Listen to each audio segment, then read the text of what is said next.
vidět, jak místní studenti pálí totemy, které vyrobili při hodině vykládání kovů. Je náš pan učitel Miroslav Černý, který se na této celé akci podílí. Dobrý den.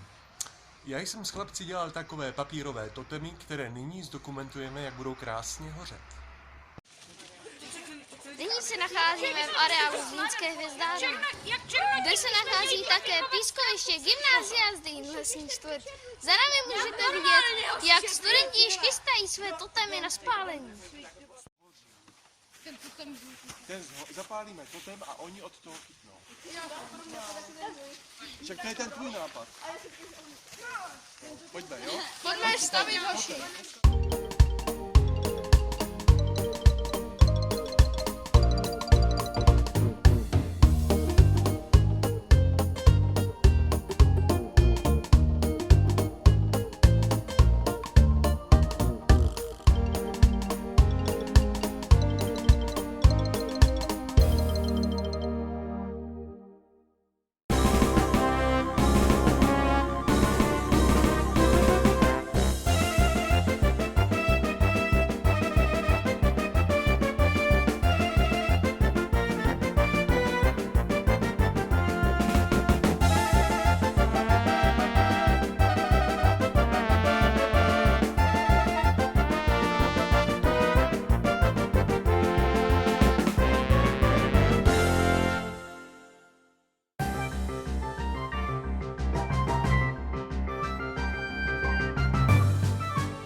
No, a to je všechno.